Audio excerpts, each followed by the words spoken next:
ಕೆರೆಯಲ್ಲಿ ಒಂದು ನೀರಿನ ಡ್ರಮ್, ಅದರಲ್ಲಿತ್ತು ಮಹಿಳೆಯ ಶವ. ವಿಚಿತ್ರ ಅಂದರೆ ಆ ಪ್ರಶಾಂತವಾದ ಕೆರೆಯಲ್ಲಿ 2 ವರ್ಷದಿಂದನೂ ಆ ದೊಡ್ಡ ಡ್ರಮ್ ಹುದುಗಿತ್ತು. ಯಾರಿಗೂ ಆ ಕಡೆ ಗಮನವೇ ಹೋಗಿರಲಿಲ್ಲ. ಕ್ರಮೇಣ ಕೆರೆಯಲ್ಲಿ ನೀರು ಕಡಿಮೆ ಆಗ್ತಾ ಇದ್ದಂತೆ ಆ ಡ್ರಮ್ ಪೂರ್ತಿ ಕಾಣಿಸಿತ್ತು. ಜೊತೆಗೆ ಸುತ್ತಮುತ್ತ ಗಬ್ಬು ವಾಸನೆಯೂ ಸ್ಟಾರ್ಟ್ ಆಗಿತ್ತು. ಪೊಲೀಸರು ಸ್ಥಳಕ್ಕೆ ಬರ್ತಾರೆ. ಆ ಡ್ರಮ್ನಲ್ಲಿ ಕಾಂಕ್ರೀಟ್ ಮತ್ತು ಇಟ್ಟಿಗೆ ತುಂಬಲಾಗಿತ್ತು. ಅದನ್ನು ಒಡೆದು ನೋಡಿದ್ರೆ ಅದರೊಳಗೆ ಕರಗಿದ್ದ ಒಂದು ಶವ ಸಿಕ್ಕಿತ್ತು. ಪ್ರಕರಣ ಭೇದಿಸೋದು ಪೊಲೀಸರಿಗೆ ದೊಡ್ಡ ಚಾಲೆಂಜಿಂಗ್ ಆಗಿತ್ತು. ಕೊನೆಗೆ ಒಂದು ಸಣ್ಣ 6 ಸೆಂಟಿಮೀಟರ್ನ ಸ್ಕ್ರೂ ಕೊಲೆಗಾರರ ಮನೆ ಬಾಗಿಲಿಗೆ ತಂದು ನಿಲ್ಲಿಸಿತ್ತು. ಹಾಗಾದ್ರೆ ಏನಿದು ಕೇಸ್? ಎಲ್ಲಾಗಿರೋದು ಈ ಕೊಲೆ? ಸತ್ತವರು ಯಾರು? ಕೊಲೆ ಮಾಡಿದ್ಯಾರು? ಕೊಲೆಗೆ ಕಾರಣ ಏನು? ರೋಚಕ ಇನ್ವೆಸ್ಟಿಗೇಷನ್ ಹೇಗಿತ್ತು? ಇದೆಲ್ಲದರ ಬಗ್ಗೆ ನಮ್ಮ ಇವತ್ತಿನ ಕ್ರೈಮ್ ಎಪಿಸೋಡ್ನಲ್ಲಿ ಹೇಳ್ತೀವಿ. ನಾನು ಸಮೀನಾ. ಫೈನಲಿ ಈ ಕಾಂಪ್ಲಿಕೇಟೆಡ್ ಕೇಸ್ನ ಸಾಲ್ವ್ ಮಾಡಿದ್ದು ಶೆರ್ಲಾಕ್ ಹೋಮ್ಸ್ ಖ್ಯಾತಿಯ ಆಫೀಸರ್ ಸಿಬಿ ಟಾಮ್. ಅಂದಹಾಗೆ ಇದು very famous Kerala drum case. ನಮ್ಮ ಇವತ್ತಿನ ಸ್ಟೋರಿ ಸ್ಟಾರ್ಟ್ ಆಗೋದು ಕೇರಳದಿಂದ. ಮೊದಲೇ ಹೇಳ್ಬಿಡ್ತೀವಿ, ಈ ಪ್ರಕರಣದ ಬಗ್ಗೆ ಇನ್ಫಾರ್ಮೇಶನ್ ಕಲೆಕ್ಟ್ ಮಾಡಿ ವಿಡಿಯೋ ರೆಡಿ ಮಾಡುವಷ್ಟರಲ್ಲಿ ನಮ್ಗಂತೂ ಸಾಕಾಗಿ ಹೋಯ್ತು. ಹಲವು ಡೌಟ್ಸ್, ಹಲವು ಕನ್ಫ್ಯೂಷನ್ಗಳು ತಲೆ ತಿಂತಾ ಇದ್ವು. ನಮಗೆ ಇಷ್ಟು ತಲೆ ಕೆಡಿಸಿದೆ ಅಂದ್ರೆ ಇನ್ನು ಪೊಲೀಸರಿಗೆ ಎಷ್ಟು ಕಾಟ ಕೊಟ್ಟಿರಬೇಡ ಈ ಕೇಸ್. ನಿಜಕ್ಕೂ ಕೇರಳ ಪೊಲೀಸರಿಗೊಂದು ಸಲಾಂ. ಅವತ್ತು 8 ಜನವರಿ 2018 ಕೇರಳದ ಎರ್ನಾಕುಲಂನ ಕುಂಬಲಂ ಹತ್ರ ಇರೋ ವೆಂಬನಾಡ್ ಕೆರೆಯಲ್ಲಿ ಒಂದು ಬ್ಲೂ ಕಲರ್ ಡ್ರಮ್ ಇರೋದು ಕಣ್ಣಿಗೆ ಬಿದ್ದಿತ್ತು. ಆ ಡ್ರಮ್ ಸುಮಾರು 2 ವರ್ಷದಿಂದನೂ ಅಲ್ಲೇ ಬಿದ್ದಿತ್ತು. ಆದರೆ ಕೆಳಗೆ ಹೂತ್ಕೊಂಡಿದ್ರಿಂದ ಮೇಲೆ ಸ್ವಲ್ಪ ಮಾತ್ರ ಕಾಣ್ತಾ ಇತ್ತು. ಆ ಕೆರೆಯಿಂದ ಆವಾಗವಾಗ ಏನೋ ಸ್ವಲ್ಪ ವಾಸನೆ ಬರ್ತಾ ಇತ್ತು. ಬಹುಶಃ ಕೆರೆಯಲ್ಲಿ ಪಾಚಿ ಏನಾದರೂ ಕಟ್ಕೊಂಡಿರಬಹುದು, ಇಲ್ಲ ಪ್ರಾಣಿ ಏನಾದರೂ ಸತ್ತಿರಬಹುದು. ಅದಕ್ಕೆ ಸ್ಮೆಲ್ ಬರ್ತಾ ಇದೆ ಅಂತ ಅನ್ಕೊಂಡು ಊರವರು ಸುಮ್ಮನಾಗಿದ್ರು. ಹೀಗಿರುವಾಗಲೇ ಕೆರೆಯಲ್ಲಿ ನೀರು ಕಡಿಮೆ ಆಗ್ತಾ ಬಂತು. ಆಗ ಅದರಲ್ಲಿದ್ದ ಡ್ರಮ್ ನೀಟಾಗಿ ಕಾಣಿಸೋಕೆ ಆರಂಭಿಸಿತ್ತು. ಜೊತೆಗೆ ಆ ಕೆಟ್ಟ ಸ್ಮೆಲ್ ಕೂಡ ಜಾಸ್ತಿ ಬರ್ತಾ ಇತ್ತು. ಆವತ್ತು ಊರಿನ ಕೆಲ ಜನ ಕೆರೆ ಬದುವಿನ ಮೇಲೆ ನಡ್ಕೊಂಡು ಹೋಗ್ತಾ ಇರುವಾಗ ಅಸಹ್ಯ ಅನಿಸುವಷ್ಟು ವಾಸನೆ ಅವರ ಮೂಗಿಗೆ ರಾಚಿತ್ತು. ಯಾವಾಗಲೂ ಹೀಗೆ ಸ್ಮೆಲ್ ಬರುತ್ತಲ್ಲ, ಇವತ್ತು ಏನದು ನೋಡೇ ಬಿಡೋಣ ಅನ್ಕೊಂಡು ಡ್ರಮ್ ಹತ್ರ ಹೋಗ್ತಾರೆ. ಇನ್ಫ್ಯಾಕ್ಟ್ ಆ ಡ್ರಮ್ನಿಂದನೇ ಕೆಟ್ಟ ವಾಸನೆ ಬರ್ತಾ ಇದ್ದದ್ದು. ಬಹುಶಃ ಆ ಡ್ರಮ್ ಒಳಗೆ ಯಾವುದೋ ಪ್ರಾಣಿ ಸೇರ್ಕೊಂಡು ಸತ್ತಿರಬೇಕು. ಹಾಗಾಗಿ ಇಷ್ಟು ಕೆಟ್ಟ ಸ್ಮೆಲ್ ಬರ್ತಿದೆ ಅಂತ ಮೂಗು ಮುಚ್ಕೊಂಡು ಹತ್ರ ಹೋಗೋಕೆ ಟ್ರೈ ಮಾಡ್ತಾರೆ. ಆದರೆ ಒಂದು ಹೆಜ್ಜೆ ಮುಂದೆ ಹೋಗೋಕೆ ಆಗಲಿಲ್ಲ. ಯಾಕಂದ್ರೆ ಅಷ್ಟೊಂದು ಅಸಹ್ಯ ವಾಸನೆ ಅಲ್ಲಿತ್ತು. ತಕ್ಷಣ ಪಾನಂಗಡ್ ಪೊಲೀಸರಿಗೆ ಕಾಲ್ ಮಾಡಿ ವಿಷಯ ತಿಳಿಸ್ತಾರೆ. ಪಾನಂಗಡ್ ಸ್ಟೇಷನ್ ಪೊಲೀಸರು ಇದ್ಯಾವುದ್ರಿ ಡ್ರಮ್ ಕಥೆ ಅಂತ ಗೊಣಗಿಕೊಂಡೇ ಸ್ಥಳಕ್ಕೆ ಬರ್ತಾರೆ. ಕೆಲ ಕಾರ್ಮಿಕರನ್ನ ಕರೆಸಿ ಡ್ರಮ್ನ ದಡಕ್ಕೆ ಎಳೆಯೋಕೆ ಹೇಳ್ತಾರೆ. ಮೊದಲು ಒಬ್ಬರೇ ಹೋಗಿ ಎಳೆಯೋಕೆ ನೋಡ್ತಾರೆ. ಬಟ್ ಆ ಡ್ರಮ್ ತುಂಬಾ ಭಾರ ಇತ್ತು. ಕೊನೆಗೆ 3-4 ಜನ ಸೇರಿ ಡ್ರಮ್ನ ದಡಕ್ಕೆ ತರ್ತಾರೆ. ಮಾಸ್ಕ್ ಹಾಕ್ಕೊಂಡೇ ಡ್ರಮ್ ಓಪನ್ ಮಾಡ್ತಾರೆ. ಅದರಲ್ಲಿ ಕಾಂಕ್ರೀಟ್ ಮತ್ತು ಇಟ್ಟಿಗೆ ಮಿಕ್ಸ್ ಇತ್ತು. ಇದೇನಿದು? ಡ್ರಮ್ ಒಳಗೆ ಯಾರಪ್ಪ ಕಾಂಕ್ರೀಟ್ ಮತ್ತು ಇಟ್ಟಿಗೆ ಇಟ್ಟೋರು? ಗುದ್ದಲಿ ಸಹಾಯದಿಂದ ಡ್ರಮ್ ಕಟ್ ಮಾಡಿಸ್ತಾರೆ. ಕಾಂಕ್ರೀಟ್ ಮತ್ತು ಇಟ್ಟಿಗೆ ಸಖತ್ ಹಾರ್ಡ್ ಆಗೋಗಿತ್ತು. ಕೊನೆಗೆ ಆರೆಯಿಂದ ಅದನ್ನು ಒಡೆಸ್ತಾರೆ. ಕಾಂಕ್ರೀಟ್ ಒಡೆದ ಕೂಡಲೇ ಅದರೊಳಗಿಂದ ಭಗ್ ಅಂತ ಗಬ್ಬು ವಾಸನೆ ಬಂದಿತ್ತು. ಕಷ್ಟಪಟ್ಟು ಕಾಂಕ್ರೀಟ್ ಸರಿಸಿ ನೋಡಿದರೆ ಅದರೊಳಗೆ ಮನುಷ್ಯನ ಕೊಳೆತ ಅಸ್ಥಿಪಂಜರ ಇತ್ತು. ದೇಹದ ಮಾಂಸವೆಲ್ಲ ಕರಗಿ ಹೋಗಿತ್ತು. ಅಲ್ಲಿ ಬರೀ ಕೆಲವು ಮೂಳೆಗಳು ಇದ್ವು. ಬುರುಡೆ, ಕೈಕಾಲುಗಳ ಮೂಳೆಗಳು, ಕೂದಲಿನ ಗುಚ್ಛ, ಒಂದು ಬೆಳ್ಳಿಯ ಉಡ್ದಾರ ಮತ್ತು ಅಂಡರ್ ಗಾರ್ಮೆಂಟ್ ಕೂಡ ಇತ್ತು. ವಿಶೇಷ ಅಂದರೆ ಹಳೆಯ 500ರ ಮುಖಬೆಲೆಯ 3 ಮತ್ತು 100ರ ಮುಖಬೆಲೆಯ 1 ನೋಟ್ ಸಿಕ್ಕಿತ್ತು. ಯಾರೋ ತುಂಬ ಪ್ಲಾನ್ ಮಾಡಿ ಕೊಲೆ ಮಾಡಿ ಡ್ರಮ್ನಲ್ಲಿ ತುಂಬಿಸಿ ಕಾಂಕ್ರೀಟ್ ಹಾಕಿ ಸೀಲ್ ಮಾಡಿದ್ದಾರೆ ಅನ್ನೋದು ಕನ್ಫರ್ಮ್ ಆಗಿತ್ತು. ಮೂಳೆ ಸೇರಿ ಎಲ್ಲವನ್ನ ಕಲಮಸೇರಿ ಮೆಡಿಕಲ್ ಕಾಲೇಜ್ ಆಸ್ಪತ್ರೆಗೆ ಕಳಿಸಿದ್ರು. ಕೆಲವೊಂದು ಸ್ಯಾಂಪಲ್ಗಳನ್ನು ಲ್ಯಾಬ್ಗೆ ಕಳಿಸಿದ್ರು. ಯಾರೋ ಮನುಷ್ಯನನ್ನ ಕೊಲೆ ಮಾಡಿ ಡ್ರಮ್ನಲ್ಲಿ ತುಂಬಿಸಿದ್ದ ಭಯಾನಕ ಸುದ್ದಿ ಇಡೀ ಕೇರಳದಲ್ಲಿ ಹಬ್ಬಿತ್ತು. ಹಾಗಾದ್ರೆ ಆ ಡ್ರಮ್ನಲ್ಲಿ ಸಿಕ್ಕ ಶವ ಯಾರದ್ದು? ಇದು ಪೊಲೀಸರ ಮುಂದಿದ್ದ ಮೊದಲ ಪ್ರಶ್ನೆ. ಅದರಲ್ಲಿ ಸಿಕ್ಕ ಮೂಳೆಗಳು ಮಹಿಳೆಯದ್ದೋ ಗಂಡಸಿನದ್ದೋ?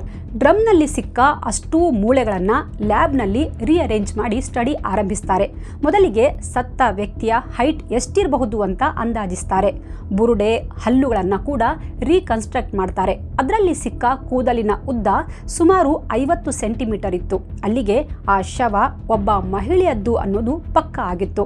ಆದರೂ ಕೆಲ ಹುಡುಗರು ಕೂಡ ಉದ್ದ ಕೂದಲು ಬಿಡೋದು ಫ್ಯಾಷನ್. ಹಾಗಾಗಿ ಇದು ಪುರುಷನ ಶವವೂ ಆಗಿರಬಹುದು ಅನ್ನೋದು ವೈದ್ಯರ ಅನುಮಾನ ಆಗಿತ್ತು. ಜನವರಿ 8ರಿಂದ ಸತತ 3 ದಿನ ಮೂಳೆಗಳ ಬಗ್ಗೆ ಸ್ಟಡಿ ಮಾಡ್ತಾರೆ. ಕೊನೆಗೆ ಕೊಲೆ ಕೊಲೆಯಾದ ವ್ಯಕ್ತಿ ಬಗ್ಗೆ ಪಕ್ಕಾ ಸುಳಿವು ಸಿಕ್ಕಿತ್ತು. ಡ್ರಮ್ನಲ್ಲಿ ಸಿಕ್ಕ ಅಸ್ಥಿಪಂಜರ ಒಬ್ಬ ಮಹಿಳೆಯದ್ದಾಗಿತ್ತು. ಅವರಿಗೆ 50ರಿಂದ 55 ವರ್ಷ ವಯಸ್ಸಿರಬಹುದು ಅಂತ ಫೊರೆನ್ಸಿಕ್ ರಿಪೋರ್ಟ್ನಲ್ಲಿ ಹೇಳಲಾಗಿತ್ತು.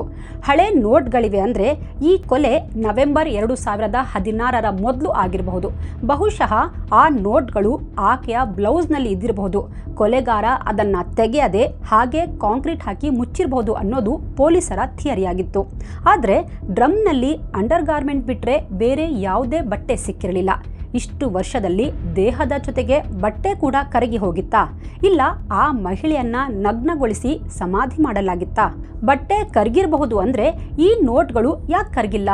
ಇಂಥ ಹಲವು ಕನ್ಫ್ಯೂಷನ್ಗಳು ಈ ಪ್ರಕರಣದ ಸುತ್ತ ಗಿರಕಿ ಹೊಡಿತಾ ಇದ್ವು. ಪೊಲೀಸ್ ಇನ್ವೆಸ್ಟಿಗೇಷನ್ ಸ್ಟಾರ್ಟ್ ಆಗಿತ್ತು.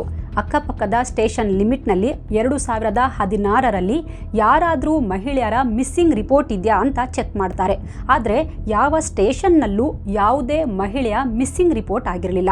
ಊರವರ ಹತ್ರ ನಿಮ್ಮೂರಲ್ಲಿ ಯಾರಾದರೂ 50 ವರ್ಷ ಸುಮಾರಿನ ಮಹಿಳೆ ನಾಪತ್ತೆಯಾಗಿದ್ದಾರಾ ಅಂತ ವಿಚಾರಿಸ್ತಾರೆ. ಹಾಗೆ ಡ್ರಮ್ ಬಗ್ಗೆಯೂ ಕೇಳ್ತಾರೆ. ಒಬ್ರು, ಸರ್ ಈ ಡ್ರಮ್ ಸುಮಾರು 2 ವರ್ಷದಿಂದನೂ ಅಲ್ಲೇ ಇತ್ತು, ಎಲ್ಲಿಂದನೋ ಕೊಚ್ಕೊಂಡು ಬಂದು ಕೆರೆಯಲ್ಲಿ ಹೂತ್ಕೊಂಡಿರ್ಬೋದು ಬಿಡು ಅಂತ ನಾವು ಸುಮ್ಮನಿದ್ವಿ. ಆದರೆ ಅದರಲ್ಲಿ ಶವ ಇದೆ ಅನ್ನೋದು ನಮಗೆ ಗೊತ್ತೇ ಆಗಿಲ್ಲ ಸರ್ ಅಂತ ಆಶ್ಚರ್ಯ ವ್ಯಕ್ತಪಡಿಸ್ತಾರೆ. ಸತ್ತ ಮಹಿಳೆ ಯಾರು ಅನ್ನೋದನ್ನ ಕಂಡುಹಿಡಿಯೋದೇ ದೊಡ್ಡ ಸವಾಲಾಗಿತ್ತು. ಬಟ್ ಪೊಲೀಸರು ಕೂಡ ನಿರ್ಲಕ್ಷ್ಯ ಮಾಡಲ್ಲ. ಯಾಕಂದರೆ ಈ ಕೇಸ್ನ IO ಅಂದರೆ ಇನ್ವೆಸ್ಟಿಗೇಷನ್ ಆಫೀಸರ್ ಆಗಿದ್ದವರು ಸಿಬಿ ಟಾಮ್ ಅವರನ್ನು ಕೇರಳದ ಶೆರ್ಲಾಕ್ ಹೋಮ್ಸ್ ಅಂತಾನೆ ಕರೀತಾರೆ. CB Tom the best investigator ಆಗಿದ್ರು. ತಮ್ಮ ಕರಿಯರ್ನಲ್ಲಿ ಅದೆಷ್ಟೋ ಕ್ಲಿಷ್ಟಕರ ಕೇಸಸ್ಗಳನ್ನು ತಮ್ಮ ಚಾಣಾಕ್ಷತೆಯಿಂದ ಸಾಲ್ವ್ ಮಾಡಿದ್ರು. ಹಾಗಾಗಿ ಈ ಕೇಸ್ ಕೂಡ ಇವರು ಸಾಲ್ವ್ ಮಾಡೇ ಮಾಡ್ತಾರೆ ಅನ್ನೋ ಭರವಸೆ ಅವರ ಟೀಮ್ಗಿತ್ತು. ಬಟ್ ಇಂಥ ಸಿಬಿ ಟೀಮ್ ಅವರಿಗೂ ಈ ಕೇಸ್ ಚಾಲೆಂಜಿಂಗ್ ಆಗಿತ್ತು. ತನಿಖೆ ಎಲ್ಲಿಂದ ಸ್ಟಾರ್ಟ್ ಮಾಡಬೇಕು ಅನ್ನೋದು ಇವರಿಗೂ ತಲೆಬಿಸಿ ಏರಿಸಿತ್ತು. ಅವತ್ತು 11 ಜನವರಿ 2018 ಸಿಬಿ ಟಾಮ್ ಅವರಿಗೆ ಒಂದು ಫೋನ್ ಕಾಲ್ ಬರುತ್ತೆ. ಈ ಕಾಲ್ ಮಾಡಿದ್ದು ಫೊರೆನ್ಸಿಕ್ ಸರ್ಜನ್ ಡಾಕ್ಟರ್ NK ಉನ್ಮೇಶ್ ಅವರು. ಸರ್, ನಾವು ಆ ಮಹಿಳೆಯ ಮೂಳೆಗಳನ್ನು ಫರ್ದರ್ ಎಕ್ಸಾಮಿನ್ ಮಾಡುವಾಗ ನಮಗೆ ಆ ಮೂಳೆಯಲ್ಲಿ ಒಂದು ವಸ್ತು ಸಿಕ್ಕಿದೆ. ಆಕೆಯ ಲೆಫ್ಟ್ ಕಾಲಿನ ಆ್ಯಂಕಲ್ನಲ್ಲಿ ಒಂದು ಮಾಲ್ಯುಲರ್ ಸ್ಕ್ರೂ ಮತ್ತು ವಾಷರ್ ಸಿಕ್ಕಿದೆ. ಯೂಶ್ವಲಿ ಆ ಸ್ಕ್ರೂ ಆ್ಯಂಕಲ್ ಬೋನ್ ಫ್ರ್ಯಾಕ್ಚರ್ ಆದಾಗ ಅದರ ಜೋಡಣೆಗೆ ಬಳಸ್ತಾರೆ. ಅದರ ಲೆಂತ್ 6.5 ಸೆಂಟಿಮೀಟರ್ ಇದೆ ಅಂತಾರೆ. ಮೇ ಬಿ ಈ ಲೇಡಿಗೆ ಆಕ್ಸಿಡೆಂಟ್ ಆಗಿ ಆ್ಯಂಕಲ್ ಸರ್ಜರಿ ಆಗಿದ್ದಿರಬಹುದು, ಆಗ ಇದನ್ನು ಹಾಕಿರಬಹುದು ಅಂತಾರೆ. ಹಾಗೆ ಈ ಸ್ಕ್ರೂ ಮೇಲೆ ಮ್ಯಾನುಫ್ಯಾಕ್ಚರ್ ಮಾಡಿರೋ ಕಂಪನಿ ನೇಮ್ ಇದೆ. ಆದರೆ ನಮ್ಮ ಹತ್ರ ಅಡ್ವಾನ್ಸ್ಡ್ ಮೈಕ್ರೋಸ್ಕೋಪ್ ಇಲ್ಲ, ಹಾಗಾಗಿ ಅದನ್ನು ಓದೋಕೆ ಆಗ್ತಿಲ್ಲ ಅಂತಾರೆ. ಇದು ಪೊಲೀಸರಿಗೆ ಖಂಡಿತ ದೊಡ್ಡ ಲೀಡ್ ಆಗಿತ್ತು. ಯಾಕಂದರೆ ಆ ಸ್ಕ್ರೂ ಮೇಲಿರೋ ಕಂಪನಿ ನೇಮ್ ಸಿಕ್ಕರೆ ಅದನ್ನು ಯಾವ ಹಾಸ್ಪಿಟಲ್ಗೆ ಸಪ್ಲೈ ಮಾಡಿದ್ದಾರೆ ಅನ್ನೋದು ಗೊತ್ತಾಗುತ್ತೆ. ಆಸ್ಪತ್ರೆಯಲ್ಲಿ ಆ ಸ್ಕ್ರೂನ ಯಾರಿಗೆ ಹಾಕಲಾಗಿದೆ ಅನ್ನೋ ಬಗ್ಗೆ ರೆಕಾರ್ಡ್ ಇರುತ್ತೆ. ಅಲ್ಲಿಗೆ ಸತ್ತ ಹೆಂಗಸಿನ ಬಗ್ಗೆ ನಿಖರ ಮಾಹಿತಿ ಸಿಕ್ಬಿಡುತ್ತೆ. ತಕ್ಷಣ ಸಿಬಿ ಟಾಮ್ ಅವರು ಹೈ ರೆಸಲ್ಯೂಷನ್ ಮೈಕ್ರೋಸ್ಕೋಪ್ ಅರೇಂಜ್ ಮಾಡ್ತಾರೆ. ಆ ಸ್ಕ್ರೂನ ಅದರಲ್ಲಿ ಇಟ್ಟು ನೋಡಿದಾಗ ಅದರ ಮೇಲೆ ಬರೆದಿದ್ದು ಸ್ಪಷ್ಟವಾಗಿ ಕಂಡಿತ್ತು. ಅದರ ಮೇಲೆ ಪಿಟ್ಕರ್ ಅಂತ ಬರೆಯಲಾಗಿತ್ತು. ಪಿಟ್ಕರ್ ಇದು ಆ ಸ್ಕ್ರೂ ಮ್ಯಾನುಫ್ಯಾಕ್ಚರ್ ಮಾಡಿದ ಕಂಪನಿಯ ಹೆಸರಾಗಿತ್ತು. ಅದರ ಮೇಲೆ ಬ್ಯಾಚ್ ನಂಬರ್ ಕೂಡ ಬರೆಯಲಾಗಿತ್ತು. ಈ Pitkar Pune based company, ortho surgery related screw ತಯಾರಿಸೋ ಕಂಪನಿ ಆಗಿತ್ತು. ತಕ್ಷಣ ಕಂಪನಿ ಹೆಡ್ ಆಫೀಸ್ಗೆ ಕಾಂಟ್ಯಾಕ್ಟ್ ಮಾಡ್ತಾರೆ. ಈ ಬ್ಯಾಚ್ ನಂಬರ್ನ ಸ್ಕ್ರೂ ಎಲ್ಲಿಗೆ ಸಪ್ಲೈ ಮಾಡಿದ್ದಾರೆ ಅಂತ ಮಾಹಿತಿ ಪಡ್ಕೋತಾರೆ. ಆದರೆ ಇಲ್ಲೊಂದು ಪ್ರಾಬ್ಲಮ್ ಇತ್ತು. ಅದೇನಂದರೆ ಪಿಟ್ಕರ್ ಕಂಪನಿಯದ್ದು ಹಲವು ರಾಜ್ಯಗಳಲ್ಲಿ ಹಲವಾರು ಬ್ರಾಂಚಸ್ ಇದ್ವು. ಆದರೂ ಪೊಲೀಸರು ಛಲ ಬಿಡಲ್ಲ. ಗುಡ್ ಥಿಂಗ್ ಅಂದರೆ ಕೇರಳದಲ್ಲಿ ಈ ಕಂಪನಿಯದ್ದು ಒಂದೇ ಒಂದು ಬ್ರಾಂಚ್ ಇತ್ತು. ಜೊತೆಗೆ ಒಬ್ಬರೇ ಡೀಲರ್ ಇಡೀ ಕೇರಳದಲ್ಲಿ ಈ ಥರದ ಸರ್ಜಿಕಲ್ ಇಕ್ವಿಪ್ಮೆಂಟ್ಸ್ ಡಿಸ್ಟ್ರಿಬ್ಯೂಟ್ ಮಾಡ್ತಿದ್ರು ಅಂತ ಗೊತ್ತಾಗುತ್ತೆ. ಲಕ್ಕಿಲಿ ಈ ಬ್ರಾಂಚ್ ಎರ್ನಾಕುಲಂನಲ್ಲೇ ಇತ್ತು. ಹೀಗಾಗಿ ಪೊಲೀಸರಿಗೆ ಇದು ಪ್ಲಸ್ ಆಯಿತು. ಕೂಡಲೇ ಸ್ವತಃ ಸಿಬಿ ಟಾಮ್ ಅವರು ಆ ಬ್ರಾಂಚ್ಗೆ ಹೋಗ್ತಾರೆ. ಸ್ಕ್ರೂ ಮತ್ತು ವಾಷರ್ ಬ್ಯಾಚ್ ನಂಬರ್ ತೋರಿಸಿ ಇದನ್ನು ಯಾವ ಹಾಸ್ಪಿಟಲ್ಗೆ ಕೊಟ್ಟಿದ್ರಿ ಅಂತ ವಿಚಾರಿಸ್ತಾರೆ. ಅಲ್ಲಿನ ಮ್ಯಾನೇಜರ್, ಸರ್ ಎಕ್ಸಾಕ್ಟ್ ಡೇಟ್ ಇದ್ದರೆ ನಮಗೆ ಹುಡ್ಕೋಕೆ ಈಸಿ ಆಗುತ್ತೆ ಅಂತಾರೆ. ನೋಡಿ, ಎಕ್ಸಾಕ್ಟ್ ಡೇಟ್ ಅಂತೂ ಗೊತ್ತಿಲ್ಲ, ಬಟ್ ಮೇ ಬಿ 2016 ಇರಬಹುದು. ನಿಮ್ಮ ರಿಜಿಸ್ಟರ್ ಚೆಕ್ ಮಾಡಿ ಹೇಳಿ ಅಂತಾರೆ. ಮ್ಯಾನೇಜರ್ ತಕ್ಷಣ ಕಂಪ್ಯೂಟರ್ ಜಾಲಾಡೋಕೆ ಆರಂಭಿಸ್ತಾರೆ. 2016ರಲ್ಲಿ ಒಟ್ಟು 161 ಸ್ಕ್ರೂ ಮತ್ತು ವಾಷರ್ಗಳನ್ನು ಡಿಸ್ಟ್ರಿಬ್ಯೂಟ್ ಮಾಡಲಾಗಿತ್ತು. ಅದರಲ್ಲಿ 155 ಸ್ಕ್ರೂ ಮಹಾರಾಷ್ಟ್ರಕ್ಕೆ ಮತ್ತು ಗುಜರಾತ್ಗೆ ಸಪ್ಲೈ ಮಾಡಲಾಗಿತ್ತು. ಬಾಕಿ 6 ಕೇರಳದ ಎರ್ನಾಕುಲಂ ಸೇರಿದಂತೆ ಆಸುಪಾಸು ಆಸುಪಾಸಿನ ಹಾಸ್ಪಿಟಲ್ಗಳಿಗೆ ಸಪ್ಲೈ ಮಾಡಲಾಗಿತ್ತು. ತಕ್ಷಣ ಪೊಲೀಸರು ಟೀಮ್ ಮಾಡಿಕೊಂಡು ಹಾಸ್ಪಿಟಲ್ಗಳ ಅಡ್ರೆಸ್ ತಗೊಂಡು ಸರ್ಚ್ ಶುರು ಮಾಡ್ತಾರೆ. ಎಲ್ಲ ಆಸ್ಪತ್ರೆಗಳಲ್ಲೂ ಯಾರ್ಯಾರಿಗೆ ಆಂಕಲ್ ಸರ್ಜರಿ ಆಗಿದೆ, ಯಾರ್ಯಾರಿಗೆ ಆ ಸ್ಕ್ರೂ ಹಾಕಿದ್ದಾರೆ ಅನ್ನೋದ್ರ ಬಗ್ಗೆ ಮಾಹಿತಿ ತಗೋತಾರೆ. ಸರ್ಜರಿ ಮಾಡಿಸಿಕೊಂಡಿರೋರ ಮನೆಗೆ ಹೋಗಿ ವಿಚಾರಿಸ್ತಾರೆ. 6ರಲ್ಲಿ 3 ಹೌದು ಸರ್, ನಾವು 2016ರಲ್ಲಿ ಸರ್ಜರಿ ಮಾಡಿಸಿದ್ವಿ ಅಂತ ಹೇಳ್ತಾರೆ. ಅವರೆಲ್ಲರೂ ಬದುಕಿದ್ರು. ಬಟ್ ಇನ್ನೂ 3 ಬಗ್ಗೆ ಸರಿಯಾಗಿ ಮಾಹಿತಿ ಸಿಗಲ್ಲ. ಆದರೂ ಪೊಲೀಸರು ಛಲ ಬಿಡದೆ ಸರ್ಚ್ ಮುಂದುವರಿಸ್ತಾರೆ. ಕೊನೆಗೆ ಮತ್ತಿಬ್ಬರ ಬಗ್ಗೆ ಮಾಹಿತಿ ಸಿಗುತ್ತೆ. ಅವರೂ ಬದುಕಿದ್ರು. ಈಗ ಇದ್ದಿದ್ದು ಒಬ್ಬ ಪೇಷಂಟ್ ಮಾತ್ರ. ಅಕಸ್ಮಾತ್ ಆ ವ್ಯಕ್ತಿಯೂ ಬದುಕಿದ್ರೆ ಪೊಲೀಸರ ತನಿಖೆ ಮತ್ತೆ ಝೀರೋಗೆ ಬಂದು ನಿಲ್ಲುತ್ತೆ. ಪೊಲೀಸರು ಎಲ್ಲಾ ಕಡೆ ಹುಡುಕ್ತಾರೆ. ಕೊನೆಗೂ ಆ ಕೊನೆ ಪೇಷಂಟ್ ಬಗ್ಗೆ ಗೊತ್ತಾಗುತ್ತೆ. ಎರ್ನಾಕುಲಂನ ಆಸ್ಪತ್ರೆಯಲ್ಲಿ ಒಬ್ಬ ಮಹಿಳೆಗೆ ಸರ್ಜರಿ ಮಾಡಿ ಸ್ಕ್ರೂ ಹಾಕಲಾಗಿತ್ತು. ಅವರ ಹೆಸರು ಶಕುಂತಲಾ. ಅವರಿಗೆ 54 ವರ್ಷ. ಬಟ್ ಅವ್ರ ಬಗ್ಗೆ ಹೆಚ್ಚೇನೂ ಡೀಟೇಲ್ಸ್ ಇರಲಿಲ್ಲ. ಅವರ ಫೋನ್ ನಂಬರ್, ಅವರ ಅಡ್ರೆಸ್ ಏನೂ ಗೊತ್ತಿರಲಿಲ್ಲ. ವಿಸಿಟರ್ಸ್ ಬುಕ್ ತೆಗೆಸಿ ಚೆಕ್ ಮಾಡ್ತಾರೆ. ಶಕುಂತಲಾ ಆಸ್ಪತ್ರೆಯಲ್ಲಿದ್ದಾಗ ಅವರನ್ನ ಮೀಟ್ ಮಾಡೋಕೆ ಯಾರ್ಯಾರು ಬರ್ತಾ ಇದ್ರು, ಅವರ ಕಾಂಟ್ಯಾಕ್ಟ್ ನಂಬರ್ ಏನಾದರೂ ಸಿಗುತ್ತಾ ಅಂತ ಹುಡುಕ್ತಾರೆ. ಸಾಕಷ್ಟು ಹುಡುಕಾಟದ ಬಳಿಕ ಕೊನೆಗೂ ಪೊಲೀಸರಿಗೆ ಒಂದು ಮೇಜರ್ ಕ್ಲೂ ಸಿಕ್ಕಿತ್ತು. ವಿಸಿಟರ್ ಬುಕ್ನಲ್ಲಿ ಯಾರೋ ಒಬ್ಬರು ದಿನಾ ಶಕುಂತಲಾ ಅವರನ್ನ ಬಂದು ಭೇಟಿ ಮಾಡ್ತಾ ಇದ್ರು. ಅವರ ಹೆಸರು ಅಸ್ವತಿ ದಾಮೋದರಂ. ಹಾಗಾದ್ರೆ ಈ ಅಸ್ವತಿ ದಾಮೋದರಂ ಯಾರು? ಇವರಿಗೂ ಶಕುಂತಲಾಗೂ ಏನ್ ಸಂಬಂಧ? ಪೊಲೀಸರಿಗೆ ಸಿಕ್ಕಿದ್ದ ಆ ಸ್ಕೆಲಿಟನ್ ಶಕುಂತಲಾ ಅವರದ್ದೇನಾ? ಪೊಲೀಸರು ಅಸ್ವತಿ ದಾಮೋದರಂ ಊರಿಗೆ ಹೋಗ್ತಾರೆ. ಅಸ್ವತಿ ಮನೆಗೆ ಹೋಗಿ ವಿಚಾರಿಸ್ತಾರೆ. ಶಕುಂತಲಾ ನಿಮ್ಗೆ ಏನಾಗಬೇಕು, ಅವರೆಲ್ಲಿದ್ದಾರೆ ಈಗ ಅಂತ ವಿಚಾರಿಸ್ತಾರೆ. ಶಕುಂತಲಾ ಹೆಸರು ಕೇಳಿದ ಕೂಡಲೇ ಅಸ್ವತಿ ಶಾಕ್ ಆದವರಂತೆ ನಿಂತಿದ್ರು. ಸರ್, ಶಕುಂತಲಾ ನನ್ನ ತಾಯಿ. ಬಟ್ ಕಳೆದ 2 ವರ್ಷದಿಂದನೂ ಅವರು ನಮ್ಮ ಸಂಪರ್ಕದಲ್ಲಿಲ್ಲ. ಅವರೆಲ್ಲಿದ್ದಾರೋ ಗೊತ್ತಿಲ್ಲ. ಅವರ ಫೋನ್ ಕೂಡ ಕನೆಕ್ಟ್ ಆಗ್ತಾ ಇಲ್ಲ. ಯಾಕೆ ಸರ್, ಏನಾಯ್ತು ಅವರಿಗೆ ಅಂತ ಒಂದೇ ಸಮನೆ ಪ್ರಶ್ನೆ ಕೇಳ್ತಾರೆ. ಪೊಲೀಸರು ಶಕುಂತಲಾ ಅವರು ಯಾವಾಗಿಂದ ಕಾಣ್ತಾ ಇಲ್ಲ, ಎಲ್ಲಿಗೆ ಹೋದ್ರು, ನೀವು ಅವರನ್ನ ಕೊನೆಯದಾಗಿ ಮಾತಾಡಿದ್ದು ಯಾವಾಗ ಅಂತ ವಿಚಾರಿಸ್ತಾರೆ. ಸರ್, ಸೆಪ್ಟೆಂಬರ್ 2016ರಿಂದನೂ ಅವರು ಕಾಣಿಸ್ತಾ ಇಲ್ಲ. ಆವತ್ತೊಂದಿನ ಅವರು ಅಚಾನಕ್ಕಾಗಿ ಮನೆ ಬಿಟ್ಟು ಹೋಗ್ಬಿಟ್ರು. ಮತ್ತೆ ನಮ್ಮ ಸಂಪರ್ಕಕ್ಕೆ ಸಿಗ್ಲೇ ಇಲ್ಲ. ನಾವು ತುಂಬಾ ಕಡೆ ಹುಡುಕಿದ್ವಿ, ಬಟ್ ಎಲ್ಲೂ ಪತ್ತೆಯಾಗಲಿಲ್ಲ ಸರ್ ಅಂತಾರೆ. ಅರೆ ಇಸ್ಕಿ, ಇದೇನಿದು ಹೊಸ ವರಸೆ ಅನ್ಕೊಂಡು ನೀವ್ಯಾಕೆ ಮಿಸ್ಸಿಂಗ್ ಕಂಪ್ಲೇಂಟ್ ಕೊಡಲಿಲ್ಲ? ಇಷ್ಟು ವರ್ಷ ಏನು ಮಾಡ್ತಾ ಇದ್ರಿ ಅಂತ ಪೊಲೀಸರು ಅಸ್ವತಿಯನ್ನ ಕೇಳ್ತಾರೆ. ಅದು ಹಾಗಲ್ಲ ಸರ್, ನನಗೂ ನನ್ನ ತಾಯಿಗೂ ಬರ್ತಾ ಇರಲಿಲ್ಲ. ಅಮ್ಮ ಯಾವಾಗಲೂ ನನ್ನ ಜೊತೆ ಜಗಳ ಮಾಡ್ತಾ ಇದ್ರು. ಬಹುಶಃ ಅದಕ್ಕೆ ನನ್ನ ಜೊತೆಗೆ ಇರೋದು ಬೇಡ ಅಂತ ಅವರು ಎಲ್ಲೋ ಹೋಗಿದ್ದಾರೆ ಅನ್ಕೊಂಡೆ. ಎಲ್ಲ ಕಡೆ ಹುಡುಕ್ದೆ, ಆಮೇಲೆ ಸುಮ್ಮನಾಗ್ಬಿಟ್ಟೆ ಸರ್ ಅಂತ ಅಸ್ವತಿ ಪೊಲೀಸರಿಗೆ ಹೇಳ್ತಾಳೆ. ಪೊಲೀಸು ಕೋರ್ಟು ಅಂತ ಯಾಕೆ ಸರ್ ಉಸಾಬರಿ ಅಂತ ಕಂಪ್ಲೇಂಟ್ ಕೊಡಲಿಲ್ಲ ಸರ್ ಅಂತ ಅಸ್ವತಿ ಹೇಳ್ತಾರೆ. ಅಸ್ವತಿ ಮಾತು ಕೇಳಿ ಪೊಲೀಸರಿಗೆ ನಂಬೋಕೆ ಆಗಿರಲಿಲ್ಲ.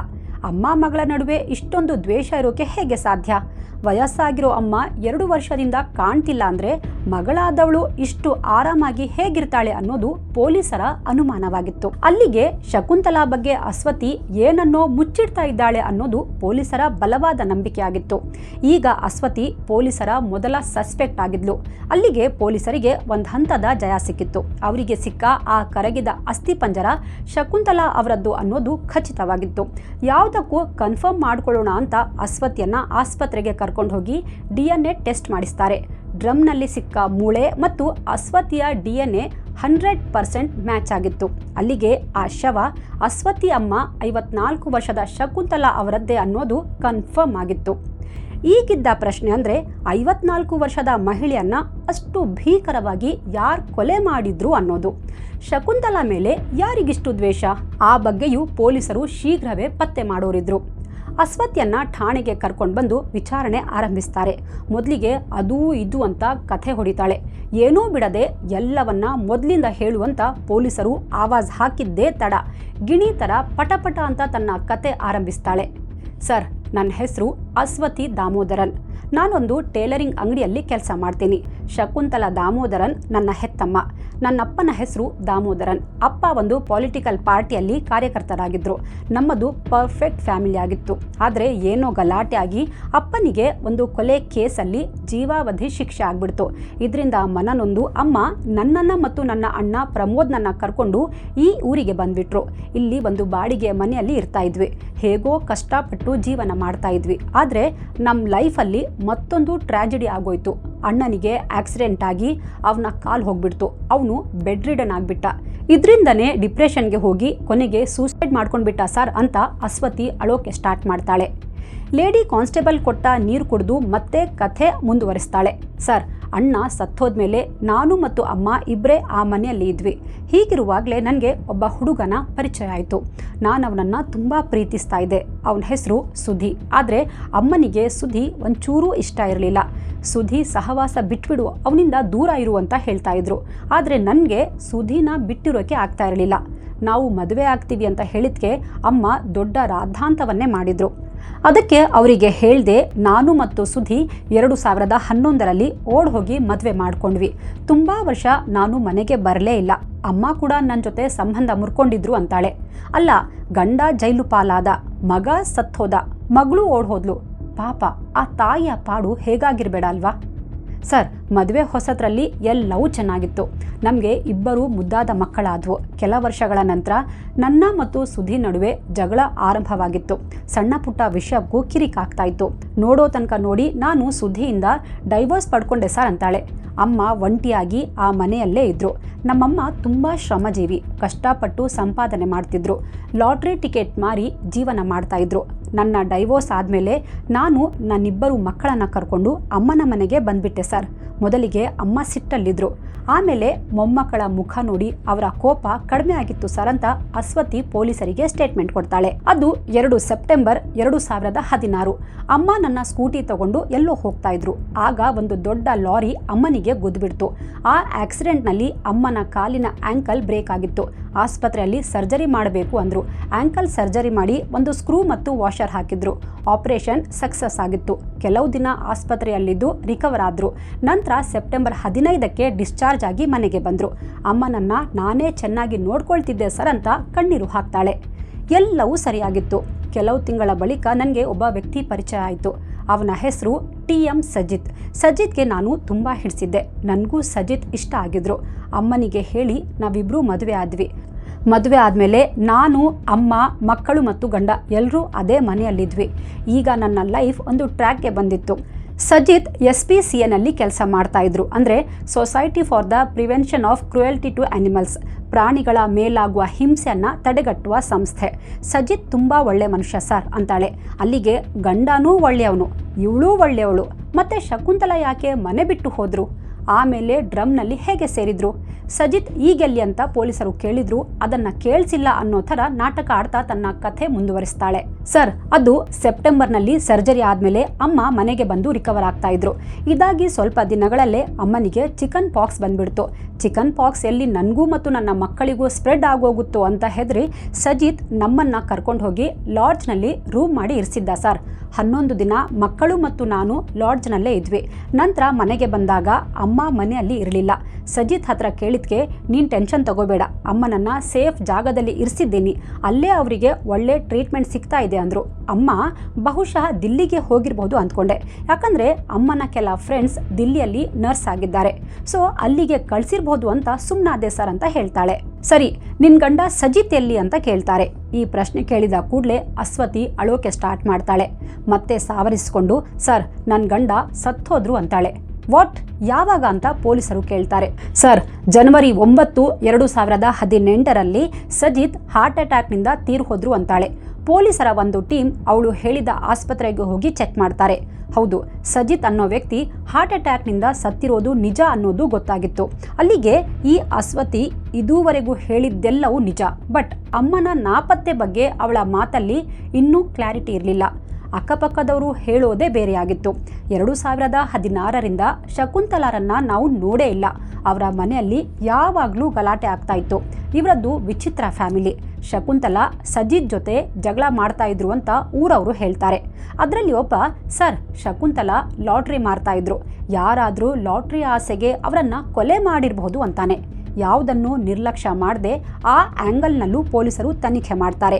ಲಾಟ್ರಿ ಏಜೆನ್ಸಿಗೆ ಹೋಗಿ 2016ರಲ್ಲಿ ಯಾರಾದರೂ ದೊಡ್ಡ ಮೊತ್ತದ ಲಾಟ್ರಿ ಗೆದ್ದಿದ್ದಾರಾ ಅಂತ ವಿಚಾರಿಸ್ತಾರೆ. ಬಟ್ ಅಲ್ಲಿಂದನೂ ಏನೂ ಮಹತ್ವದ ಸುಳಿವು ಸಿಗಲ್ಲ.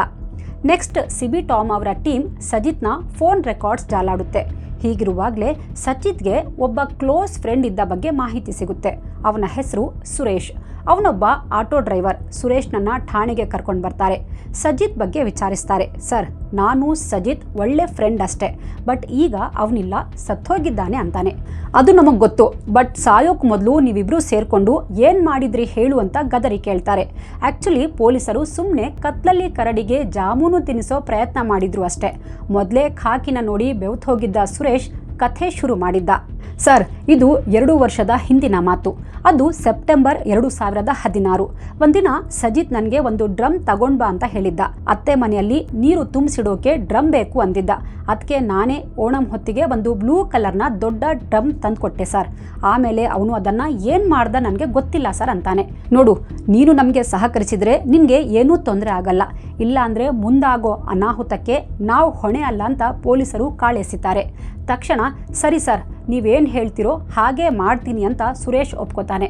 ಸರಿ, ಸಜಿತ್ಗೆ ಇನ್ಯಾರೆಲ್ಲ ಫ್ರೆಂಡ್ಸ್ ಇದ್ರು ಹೇಳು ಅಂತಾರೆ. ಸರ್, ಲಿಜೋ, ಬಿಜು, ಶಿನು, ಮುಖೇಶ್ ಈ 4 ಜನರ ಜೊತೆ ಅವನು ತುಂಬ ಕ್ಲೋಸ್ ಇದ್ದ.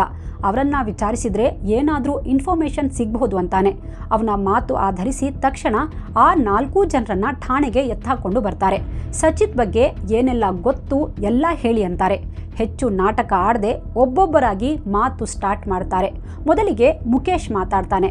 ಸರ್, ಒಂದಿನ ನಾವು 4 ಜನ ಕೂತ್ಕೊಂಡು ಹೀಗೆ ಮಾತಾಡ್ತಾ ಇರುವಾಗ ಸಜಿತ್ ಒಂದು ಡ್ರಮ್ನಲ್ಲಿ ಸತ್ತಿರೋ ಪ್ರಾಣಿಗಳ ಮೂಳೆಗಳು ಮತ್ತು ವೇಸ್ಟ್ ತುಂಬಿಸಿಟ್ಟಿದ್ದೀನಿ, ಅದರಿಂದ ಇರಿಡಿಯಂ ತಯಾರು ಮಾಡೋಣ, ಅದಕ್ಕೆ ಬ್ಲ್ಯಾಕ್ ಮಾರ್ಕೆಟ್ನಲ್ಲಿ ಕೋಟ್ಯಾಂತರ ರೂಪಾಯಿ ಬೆಲೆ ಇದೆ, ನೀವು ಸಾಥ್ ಕೊಟ್ರೆ ನಾವೆಲ್ಲ ಕೈ ತುಂಬ ದುಡ್ಡು ಸಂಪಾದಿಸಬಹುದು ಅಂದ ಸರ್ ಅಂತಾನೆ. ಈ ಇರಿಡಿಯಂ ಅಂದರೆ ಒಂದು ಪ್ರಕಾರದ ಮೆಟಲ್. ಇದರ ಬಗ್ಗೆ ನಾವು ಜಾಸ್ತಿ ಹೇಳೋಕೆ ಹೋಗಲ್ಲ. ಇದು ಕೇರಳದಲ್ಲಿ ಕಾಮನ್ ಅಂತಾನು ಹೇಳಲಾಗುತ್ತೆ. ಆ್ಯಕ್ಚುಲಿ ಇದು ಕಾನೂನು ಬಾಹಿರ. ಸಜಿತ್ ಮಾತು ಕೇಳಿ ನಮಗೆಲ್ಲ ಭಯ ಆಗಿತ್ತು.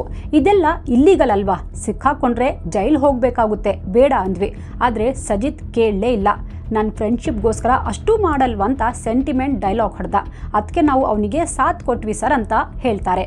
ಅವತ್ತು 24 ಸೆಪ್ಟೆಂಬರ್ 2016 ರಾತ್ರಿ ಸಮಯ. ನನ್ನ ಹತ್ರ ಒಂದು ಮಿನಿ ಟ್ರಕ್ ಇತ್ತು. ಅದನ್ನು ಸಜಿತ್ ಇರ್ತಿದ್ದ ಶಕುಂತಲಾ ಅವರ ಮನೆ ಹತ್ರ ತಗೊಂಡು ಬಂದೆ. ನಂತರ ಸಜಿತ್ ಹೇಳಿದ ಹಾಗೆ ಆ ಬ್ಲೂ ಕಲರ್ ಡ್ರಮ್ನ ಟ್ರಕ್ನಲ್ಲಿಟ್ವಿ. ಡ್ರಮ್ ತುಂಬ ಭಾರ ಇತ್ತು. ಕತ್ತಲೆ ಇದ್ದಿದ್ದರಿಂದ ಅದರೊಳಗೆ ಏನಿದೆ ಅನ್ನೋದು ನಮಗೆ ಗೊತ್ತಿರಲಿಲ್ಲ. ಡ್ರಮ್ನಿಂದ ದುರ್ವಾಸನೆ ಕೂಡ ಬರ್ತಿತ್ತು. ಬಹುಶಃ ಪ್ರಾಣಿಗಳ ಮೂಳೆ ಇದೆಯಲ್ವಾ, ಅದೇ ಸ್ಮೆಲ್ ಬರ್ತಿದೆ ಅಂತ ನಾವು ಸುಮ್ಮನಾದ್ವಿ. ಒಂದು ಕೆರೆ ಹತ್ರ ಡ್ರಮ್ ಇಳಿಸಿ ಅಂದ. ಇಲ್ಲಿಂದ ಇರಿಡಿಯಂ ಮಾಡೋದನ್ನು ನಾನು ನೋಡ್ಕೋತೀನಿ, ನೀವೆಲ್ಲ ಹೊರಡಿ ಅಂತ ಹೇಳಿ ದುಡ್ಡು ಕೊಟ್ಟು ನಮ್ಮನ್ನು ಕಳಿಸ್ಬಿಟ್ಟ ಸರ್. ಇಷ್ಟು ಬಿಟ್ಟರೆ ನಮಗೇನೂ ಗೊತ್ತಿಲ್ಲ ಸರ್ ಅಂತ 4 ಜನ ಸ್ಟೇಟ್ಮೆಂಟ್ ಕೊಡ್ತಾರೆ. ಇವರು ಹೇಳಿದ್ದನ್ನು ಕೇಳಿದ ಪೊಲೀಸರಿಗೆ ಶಕುಂತಲಾ ಕೊಲೆ ಸಜಿತ್ ಮಾಡಿದ್ದಾನೆ ಅನ್ನೋ ಗುಮಾನಿ ಇತ್ತು. ಬಟ್ ಕೊಲೆಗೆ ಮೋಟಿವ್ ಏನು ಅನ್ನೋದು ಮಾತ್ರ ಕ್ಲಿಯರ್ ಆಗಿರಲಿಲ್ಲ. ಈ ನಡುವೆ ಪೊಲೀಸರಿಗೆ ಮತ್ತೊಂದು ವಿಷಯ ಗೊತ್ತಾಗಿತ್ತು. ಆಕ್ಸಿಡೆಂಟ್ ಆದಮೇಲೆ ಶಕುಂತಲಾ ಅವರಿಗೆ 6 ಲಕ್ಷ ರೂಪಾಯಿ ವಿಮೆ ಹಣ ಬಂದಿತ್ತು. ಅಸ್ವತಿ ಮತ್ತು ಸಜಿತ್ ಈ ದುಡ್ಡಲ್ಲಿ ಶೇರ್ ಕೇಳ್ತಿದ್ರು ಅನ್ನೋದು ಪೊಲೀಸರಿಗೆ ಗೊತ್ತಾಗಿತ್ತು. ಈ ವಿಷಯಕ್ಕೂ ಮನೆಯಲ್ಲಿ ತುಂಬ ಗಲಾಟೆ ನಡೀತಿತ್ತು ಅನ್ನೋ ಮಾಹಿತಿ ಸಿಗುತ್ತೆ. ಹಾಗಾದರೆ ಶಕುಂತಲಾ ಕೊಲೆಯಲ್ಲಿ ಮಗಳು ಅಸ್ವತಿಯ ಪಾತ್ರವೂ ಇದೆಯಾ? ಪೊಲೀಸರು ಅವಳ ಮೊಬೈಲ್ CDR ತೆಗೆಸ್ತಾರೆ. ಈ ಮಧ್ಯೆ ಸಜಿತ್ಗೆ ಇನ್ನೊಬ್ಬ ಹೆಂಡತಿರೋ ಬಗ್ಗೆ ಗೊತ್ತಾಗಿತ್ತು. ಅವಳ ಹೆಸರು ಸಾರಿಗಾ. ಪೊಲೀಸರು ಸಾರಿಗಾ ಡೀಟೇಲ್ಸ್ ತಗೋತಾರೆ. ಸಾರಿಗಾ ಆಸ್ಪತ್ರೆಯಲ್ಲಿರೋದು ಗೊತ್ತಾಗುತ್ತೆ. ಹಾಸ್ಪಿಟಲ್ಗೆ ಹೋಗಿ ವಿಚಾರಿಸ್ತಾರೆ. ಅವಳ ಮಡಿಲಲ್ಲಿ ಪುಟ್ಟ ಹಸುಗೂಸಿತ್ತು. ನಿಮ್ಮ ಗಂಡ ಸಜಿತ್ ಎಲ್ಲಿ ಅಂತ ಕೇಳ್ತಾರೆ. ಸರ್, ಅವರು ಹಾರ್ಟ್ ಅಟ್ಯಾಕ್ ಆಗಿ ಸತ್ತೋದ್ರು ಸರ್. ಅವರಿಗೆ ಏನೂ ಹೆಲ್ತ್ ಪ್ರಾಬ್ಲಮ್ ಇರಲಿಲ್ಲ, ಆದರೂ ಹೇಗಾಯಿತು ಅಂತ ಗೊತ್ತಿಲ್ಲ ಅಂತ ಹೇಳ್ತಾ ಅಳೋಕೆ ಸ್ಟಾರ್ಟ್ ಮಾಡ್ತಾರೆ. ಸರ್, ಸಜಿತ್ ಅವರಿಗೆ ಮಕ್ಕಳು ಅಂದರೆ ತುಂಬ ಇಷ್ಟ. ಅವರು ಬೇರೆಯವರ ಮಕ್ಕಳನ್ನೂ ತುಂಬ ಪ್ರೀತಿಸ್ತಾ ಇದ್ರು. ಆದರೆ ಎಂಥ ವಿಪರ್ಯಾಸ ನೋಡಿ, ಅವರ ಮಗುವಿನ ಮುಖ ಅವರು ನೋಡೋಕೆ ಆಗಲಿಲ್ಲ ಅಂತಾರೆ. ಸ್ವಲ್ಪ ಡೀಟೇಲ್ ಆಗಿ ಹೇಳ್ತೀರಾ ಅಂತ ಪೊಲೀಸರು ಕೇಳ್ತಾರೆ. ಇಲ್ಲಿಂದ ಸಾರಿಗಾ ತನ್ನ ಕಥೆ ಸ್ಟಾರ್ಟ್ ಮಾಡ್ತಾಳೆ. ತನ್ನ ಕಥೆ ಹೇಳೋ ಜೊತೆಗೆ ತನ್ನ ಅಮ್ಮನ ಲವ್ ಸ್ಟೋರಿಯನ್ನೂ ಹೇಳ್ತಾಳೆ. ಅದೆಲ್ಲವನ್ನ ನಾವಿಲ್ಲಿ ಹೇಳ್ತಿಲ್ಲ, ಯಾಕಂದರೆ ಅದು ಕೇಸ್ಗೆ ಅಷ್ಟು ಇಂಪಾರ್ಟೆಂಟ್ ಇಲ್ಲ. ಅದನ್ನು ನಿಮಗೆ ಹೇಳ್ತಾ ಕೂತ್ರೆ 3 ಪಾರ್ಟ್ ಸಿನಿಮಾ ಮಾಡಬೇಕಾಗುತ್ತೆ. ಮೊದಲೇ ನಮ್ಮ ವಿಡಿಯೋ ಉದ್ದ ಇರುತ್ತೆ ಅಂತೀರ, ಬಟ್ ಎಲ್ಲ ಡೀಟೇಲ್ ಹೇಳಿಲ್ಲ ಅಂದರೆ ಸ್ಟೋರಿ ಅರ್ಥ ಆಗಲ್ಲ ಅಲ್ವಾ? ಸರ್, ನನ್ನ ಹೆಸರು ಸಾರಿಗಾ. ನನಗೆ 15 ವರ್ಷ ಆಗಿದ್ದಾಗಲೇ ನನಗೆ ಒಬ್ಬ ಹುಡುಗ ಇಷ್ಟ ಆಗಿದ್ದ. ಅವನೇ TN ಸಜಿತ್. ಅಪ್ಪ ಅಮ್ಮನಿಗೆ ವಿಷಯ ಗೊತ್ತಾಗಿತ್ತು. ನಿನಗೆ 18 ವರ್ಷ ಆಗಲಿ, ನಾವೇ ಮುಂದೆ ನಿಂತು ಮದುವೆ ಮಾಡಿಸ್ತೀವಿ ಅಂದರು. ನಾನು ವೇಟ್ ಮಾಡಿದೆ. ನಂತರ ನಮ್ಮಿಬ್ಬರಿಗೂ ಮದುವೆ ಮಾಡಿಸಿದ್ರು. ಸಜಿತ್ ಒಳ್ಳೆ ವ್ಯಕ್ತಿ, ಒಳ್ಳೆ ಕೆಲಸ ಕೂಡ ಇತ್ತು, ಎಲ್ಲವೂ ಚೆನ್ನಾಗಿತ್ತು. ಬಟ್ ನಮಗೆ ಒಂದು ಕೊರತೆ ಇತ್ತು. ನಮಗೆ ಮದುವೆ ಆಗಿ 8 ವರ್ಷ ಆದರೂ ಮಕ್ಕಳಾಗಿರಲಿಲ್ಲ. ಹೀಗಿರುವಾಗಲೇ ಒಂದಿನ ಸಜಿತ್ ಅಸ್ವತಿ ಬಗ್ಗೆ ಮತ್ತು ಅವಳ ಮಕ್ಕಳ ಬಗ್ಗೆ ಹೇಳಿದರು. ಅವಳಿಗೆ ಯಾರೂ ಇಲ್ಲ, ನಮಗೂ ಹೇಗೂ ಮಕ್ಕಳಿಲ್ಲ, ಅಟ್ಲೀಸ್ಟ್ ಆ ಮಕ್ಕಳಿಗಾದರೂ ಎಜುಕೇಷನ್ಗೆ ಹೆಲ್ಪ್ ಮಾಡೋಣ ಅಂತ ಸಜಿತ್ ಹೇಳಿದರು. ನನಗೂ ಅವರ ಮಾತು ಹಿಡಿಸ್ತು. ನಾನು ಓಕೆ ಅಂದೆ ಸರ್. ಸಜಿತ್ ಅವರ ಮನೆಗೆ ಹೋಗಿ ಬರೋದು ಮಾಡ್ತಾ ಇದ್ದ. ಮಕ್ಕಳನ್ನು ತುಂಬ ಪ್ರೀತಿಸ್ತಾ ಇದ್ದ. ಆದರೆ ಸಜಿತ್ ಆ ಮಕ್ಕಳ ತಾಯಿಯನ್ನು ಮದುವೆ ಮಾಡ್ಕೊಂಡಿದ್ದಾನೆ ಅನ್ನೋ ವಿಷಯ ನನಗೂ ಗೊತ್ತಾಯಿತು. ಆದರೂ ನಾನು ಏನೂ ಹೇಳಲಿಲ್ಲ. ಯಾಕಂದರೆ ನಾನಂತೂ ಸಜಿತ್ಗೆ ಮಕ್ಕಳ ಖುಷಿ ಕೊಡೋಕೆ ಆಗಲಿಲ್ಲ. ಅಲ್ಲಾದರೂ ಅವನಿಗೆ ಮಕ್ಕಳ ಪ್ರೀತಿ ಸಿಗಲಿ ಅಂತ ಸುಮ್ಮನಾದೆ ಅಂತಾಳೆ. ಇವಳ ಮಾತು ಕೇಳಿದ ಪೊಲೀಸರಿಗೆ ನಾವು ಯಾವುದಾದ್ರೂ ಸಿನಿಮಾ ಕಥೆ ಕೇಳ್ತಿದ್ದೀವಾ ಅನಿಸ್ತು. ಹೀಗಿರುವಾಗಲೇ ಒಂದಿನ ನಾನು ಸಜಿತ್ ಅಸ್ವತಿ ಮನೆಗೆ ಹೋದ್ವಿ. ಅಲ್ಲಿ ಅಸ್ವತಿ ಅಮ್ಮ ಶಕುಂತಲಾ ಮಾತ್ರ ಇದ್ರು. ಅವರಿಗೆ ಚಿಕನ್ ಪಾಕ್ಸ್ ಆಗಿದ್ರಿಂದ ಅಸ್ವತಿ ಮನೆ ಬಿಟ್ಟು ಲಾಡ್ಜ್ನಲ್ಲಿದ್ದರು. ಆವತ್ತು ಸಜಿತ್ನ ನೋಡಿ ಶಕುಂತಲಾ ಬಾಯಿಗೆ ಬಂದ ಹಾಗೆ ಬೈದರು. ನೀನು ಆಲ್ರೆಡಿ ಮದುವೆ ಆಗಿರೋ ಬಗ್ಗೆ ನನ್ನ ಮಗಳಿಗೆ ಯಾಕೆ ಹೇಳಿಲ್ಲ? ಅವಳ ಜೀವನ ಹಾಳು ಮಾಡ್ತಿದ್ಯಾ, ನನ್ನ ಮೊಮ್ಮಕ್ಕಳ ಲೈಫ್ ಹಾಳು ಮಾಡೋಕೆ ನಾನು ಬಿಡಲ್ಲ ಅಂತ ರೇಗಾಡಿದ್ರು ಸರ್. ಆಮೇಲೆ ನಾವಿಬ್ರು ಮನೆಗೆ ಬಂದ್ಬಿಟ್ವಿ ಸರ್ ಅಂತ ಸಾರಿಗಾ ಫುಲ್ ಡೀಟೇಲ್ ಹೇಳ್ತಾರೆ. ಇದಾಗಿ ಮಾರನೇ ದಿನದಿಂದ ಶಕುಂತಲಾ ನಾಪತ್ತೆಯಾಗಿದ್ದಾರೆ ಅನ್ನೋ ಸುದ್ದಿ ಗೊತ್ತಾಯಿತು. ಬಟ್ ನಾನು ಹೆಚ್ಚು ತಲೆ ಕೆಡಿಸ್ಕೊಳ್ಳೋಕೆ ಹೋಗಲಿಲ್ಲ. ಆಮೇಲೆ ಎಲ್ಲವೂ ನಾರ್ಮಲ್ ಆಗಿತ್ತು. ನಾನು IVF ಟ್ರೈ ಮಾಡ್ತಾ ಇದ್ದೆ. ದೇವರ ದಯೆಯಿಂದ 2017ರಲ್ಲಿ IVF ಸಕ್ಸಸ್ ಆಯಿತು. ನಾನು ಪ್ರೆಗ್ನೆಂಟ್ ಆದೆ. ಸಜಿತ್ ತುಂಬ ಖುಷಿಯಾಗಿದ್ದ. ಆದರೆ ಕೆರೆ ಹತ್ರ ಅದ್ಯಾವುದೋ ಒಂದು ಬ್ಲೂ ಡ್ರಮ್ನಲ್ಲಿ ಶವ ಸಿಕ್ಕಿದೆ ಅಂತ ಗೊತ್ತಾದ ಮಾರನೇ ದಿನನೇ ಅವರ ಆರೋಗ್ಯ ಹದಗೆಟ್ಟಿತ್ತು. ಅವತ್ತು 9 ಜನವರಿ 2018 ಸಜಿತ್ನ ಆಸ್ಪತ್ರೆಗೆ ಕರ್ಕೊಂಡು ಹೋದ್ವಿ. ಡಾಕ್ಟರ್ಸ್ ಸಜಿತ್ಗೆ ಹಾರ್ಟ್ ಅಟ್ಯಾಕ್ ಆಗಿ ಸತ್ತಿದ್ದಾರೆ ಅಂತ ಡಿಕ್ಲೇರ್ ಮಾಡಿಬಿಟ್ರು ಸರ್ ಅಂತ ಹೇಳ್ತಾ ಸಾರಿಗಾ ಅಳೋಕೆ ಸ್ಟಾರ್ಟ್ ಮಾಡ್ತಾಳೆ. ಸಜಿತ್ ಸತ್ತ 2 ತಿಂಗಳ ನಂತರ ನನಗೆ ಒಂದು ಹೆಣ್ಮಗು ಆಯಿತು ಸರ್. ಆದರೆ ಈ ಖುಷಿ ಮೊಮೆಂಟ್ನ ಸೆಲೆಬ್ರೇಟ್ ಮಾಡೋಕೆ ನನ್ನ ಗಂಡನೇ ನನ್ನ ಜೊತೆಗಿಲ್ಲ ಅಂತಾಳೆ. ಆ ಡ್ರಮ್ನಲ್ಲಿ ಸಿಕ್ಕ ಶವ ಯಾರದ್ದು ಗೊತ್ತಾ? ಅವರನ್ನು ಕೊಂದವನು ಯಾರು ಗೊತ್ತಾ ಅಂತ ಕೇಳ್ತಾರೆ. ಇಲ್ಲ ಸರ್ ಅಂತಾಳೆ. ಆ ಡ್ರಮ್ನಲ್ಲಿ ಸಮಾಧಿ ಆಗಿದ್ದು ನಿನ್ನ ಗಂಡನ ಅತ್ತೆ ಶಕುಂತಲಾ ಮತ್ತು ಅವರನ್ನು ಕೊಂದಿರೋದು ಅವನೇ ಸಜಿತ್ ಅಂತಾರೆ. ಇಲ್ಲಿ ಪೊಲೀಸರಿಗೆ ಮತ್ತೊಂದು ವಿಷಯ ಗೊತ್ತಾಗಿತ್ತು. ಸಜಿತ್ಗೆ ಇದ್ದಕ್ಕಿದ್ದಂತೆ ಹಾರ್ಟ್ ಅಟ್ಯಾಕ್ ಆಗಿರಲಿಲ್ಲ. ಬದಲಿಗೆ ಪೊಟ್ಯಾಷಿಯಂ ಕುಡಿದು ಅವನೇ ಆತ್ಮಹತ್ಯೆ ಮಾಡಿಕೊಂಡಿದ್ದ. ಇದನ್ನು ಡಾಕ್ಟರ್ಸ್ ಖಚಿತಪಡಿಸಿದರು. ಈಗ ಪೊಲೀಸರ ಮುಂದೆ ಹಲವು ಥಿಯರಿಗಳಿದ್ವು. ಒಂದು, ಬಹುಶಃ ಶಕುಂತಲಾ ಕೊಲೆ ಸಜಿತ್ ಮಾಡಿದ್ದಾನೆ, ಸಿಕ್ಕಾಕೊಳ್ಳೋ ಭಯದಿಂದ ಆತ್ಮಹತ್ಯೆ ಮಾಡಿಕೊಂಡಿದ್ದಾನಾ? 2ನೇ ಪಾಯಿಂಟ್, ಈ ಕೊಲೆಯಲ್ಲಿ ಅಸ್ವತಿ ಪಾತ್ರವೂ ಇರಬಹುದಾ? ತಾನು ಸಿಕ್ಕಾಕೊಳ್ಳೋ ಭಯದಿಂದ ಸಜಿತ್ನ ಅಸ್ವತಿ ಕೊಂದಿರಬಹುದಾ? 3ನೇ ಪಾಯಿಂಟ್, ಈ ಕೊಲೆ ಬಗ್ಗೆ ಅಸ್ವತಿಗೆ ಏನೂ ಗೊತ್ತೇ ಇಲ್ವಾ? ಅವಳನ್ನು ಈ ಸಜಿತ್ ಯಾಮಾರಿಸಿರಬಹುದಾ? 4ನೇ ಪಾಯಿಂಟ್, ಮೊದಲ ಕೊಲೆ ಆರೋಪಿ ಈಗ ಬದುಕಿಲ್ಲ. ಹಾಗಾದರೆ ಅಸ್ವತಿ ಮಾತ್ರ ಸತ್ಯ ಹೇಳೋಕೆ ಸಾಧ್ಯ.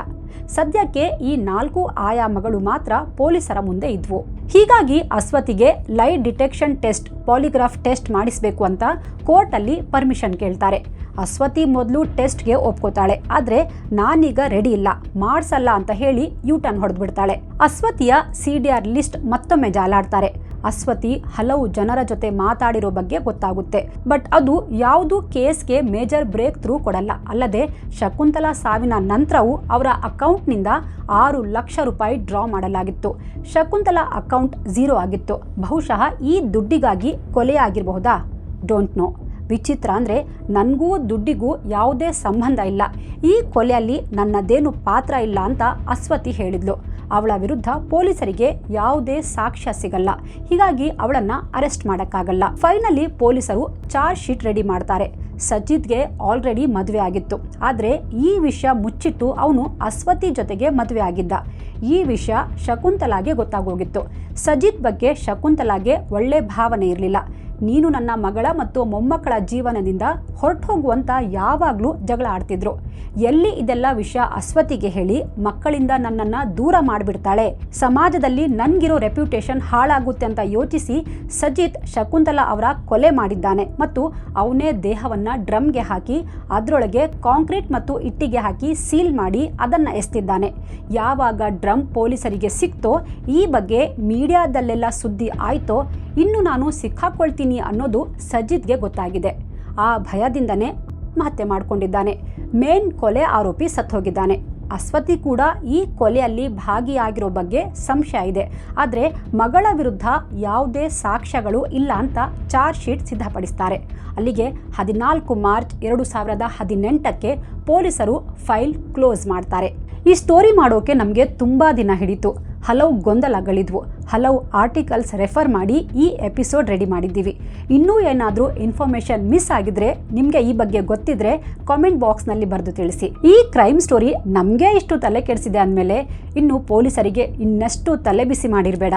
ಕೆಲವು ಥಿಯರಿಗಳ ಪ್ರಕಾರ ಆ ಭಾಗದಲ್ಲಿ ಯಾವುದೋ ಕ್ರಿಮಿನಲ್ ಗ್ಯಾಂಗ್ ಆಕ್ಟಿವ್ ಇದೆ. ಹಣಕ್ಕಾಗಿ ಇವರು ಇಂಥ ಕ್ರೈಮ್ ಮಾಡ್ತಾರೆ ಅನ್ನೋ ಬಗ್ಗೆ ಹೇಳಲಾಗುತ್ತೆ. ಬಟ್ ಈ ಬಗ್ಗೆ ಕ್ಲಾರಿಟಿ ಇಲ್ಲ. ಒಟ್ನಲ್ಲಿ ಛಲ ಬಿಡದೆ ತನಿಖೆ ಮಾಡಿ ಕೇಸ್ನ ಒಂದು ಹಂತಕ್ಕೆ ತಂದ ಪೊಲೀಸರಿಗೆ ಶಬ್ಬಾಷ್ ಹೇಳಲೇಬೇಕು. ಕ್ರೈಮ್ ಮಾಡಿ ಯಾರೂ ಬಚಾವ್ ಆಗೋಕೆ ಆಗಲ್ಲ. ಪೊಲೀಸರ ಕಣ್ಣಿಂದ ತಪ್ಪಿಸ್ಕೊಳ್ಬಹುದು, ಕಾನೂನಿಂದನೂ ತಪ್ಪಿಸ್ಕೊಳ್ಬಹುದು. ಆದರೆ ಎಲ್ಲರಿಗಿಂತ ಮೇಲೆ ಒಂದು ನ್ಯಾಯಾಲಯ ಇದೆ. ಅದರಿಂದ ಯಾರೂ ತಪ್ಪಿಸ್ಕೊಳ್ಳೋಕೆ ಆಗಲ್ಲ. ಉಪ್ಪು ತಿಂದವನು ನೀರು ಕುಡಿಲೇಬೇಕು ಅಂತಾರಲ್ಲ, ಹಾಗೆ ಕರ್ಮ ಆಲ್ವೇಸ್ ರಿಟರ್ನ್ಸ್. ಈ ಕೇಸ್ ಬಗ್ಗೆ ನಿಮಗೆ ಏನು ಅನಿಸುತ್ತೆ ಕಾಮೆಂಟ್ ಮಾಡಿ ತಿಳಿಸಿ. ನೀವು ಮಾಡೋ ಆದಷ್ಟು ಕಾಮೆಂಟ್ಗಳಿಗೆ ನಮ್ಮ ಟೀಮ್ ಉತ್ತರ ಕೊಡೋಕೆ ಟ್ರೈ ಮಾಡುತ್ತೆ. ಕೆಲವು ಮಿಸ್ ಆದರೆ ಪ್ಲೀಸ್ ಡೋಂಟ್ ಮೈಂಡ್. ನಮ್ಮ ವಿಡಿಯೋ ಪೂರ್ತಿ ನೋಡಿದ ನಿಮಗೆ ಸ್ಪೆಷಲ್ ಥ್ಯಾಂಕ್ಸ್.